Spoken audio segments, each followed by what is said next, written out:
Hi there, crafty friends. Have you ever tried coffee dyeing and found yourself asking, how long should I soak the paper, or how much coffee do I actually need? Trust me, you are not alone with that. Today we are tackling these tricky questions head on. We have this ultimate coffee dyeing challenge, time versus strength. Plus we throw in some fun stenciling techniques to really find out what looks best. If this sounds interesting to you, let's get started.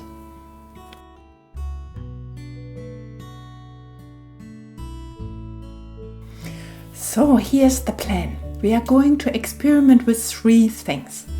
First, we will see how soaking time affects the color of our paper. I used 4 tablespoons of instant coffee here and put nearly 2 liters of warm water on top of it.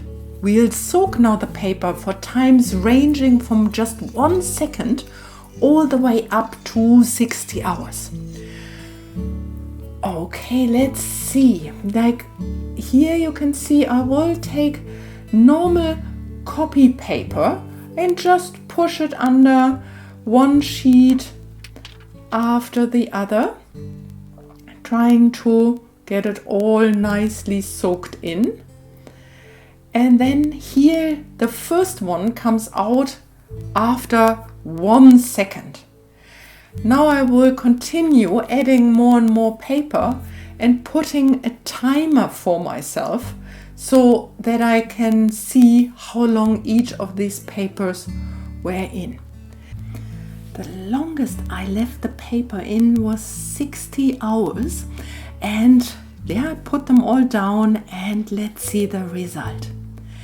Here after 1 second you can see the paper has these spots, and I found out the spots come from undissolved instant coffee grains.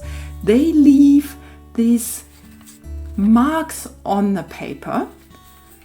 After 1 second, after 1 minute, 10 minutes, you can still see them. But then after 4 hours, when the instant coffee is fully dissolved, you can see after 4 and 12 hours, there's no color difference. Even before to the 1 minute, same color shading. Here, 24 hours, same color shading.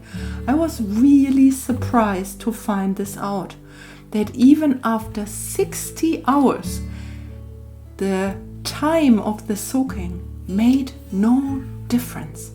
So once and for all, this is clear. Let's go to the strength test.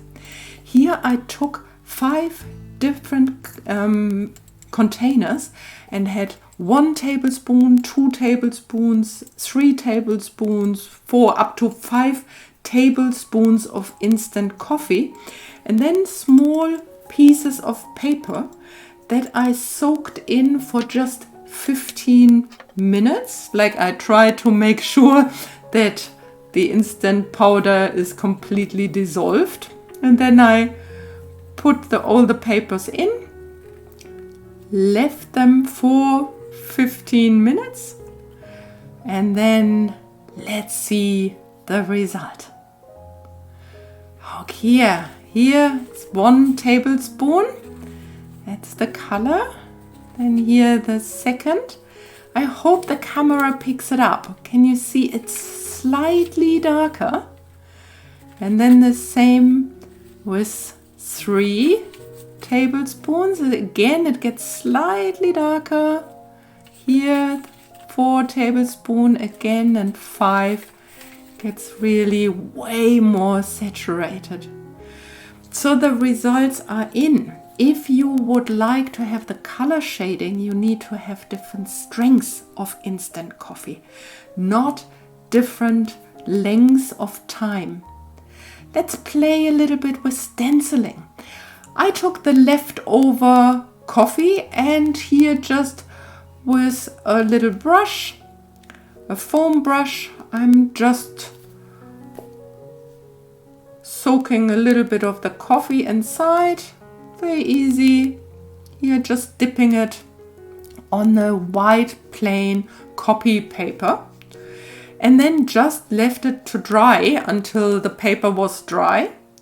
Here's the result. Let's find out. Can you see? It's very stark as a contrast, and you can see especially where the cutouts are. You can see it's really much darker. It's again where the instant grain is collecting. That's where we get the darker shades here. Can you see? And here another one. Yeah, I really like it, but I find the contrast a little bit too stark for my liking. So I really would like to have one more experiment at stenciling on the already coffee dyed paper. I just take the stencils that I like the most again, and with the leftover coffee that I collected in a milk bottle, I just brush over again here, just dipping it in, and again leaving it sitting there with the stencil on top to dry, so to see what the result will be. And here we go. I like this the most.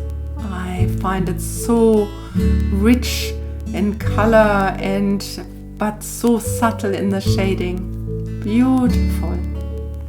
Thanks for hanging out with me today. I would love to hear about your own coffee dyeing experiences in the comments below if you like. Maybe you have some tips or tricks to share with us. I hope to see you sometime soon. Until next time, keep crafting and have fun.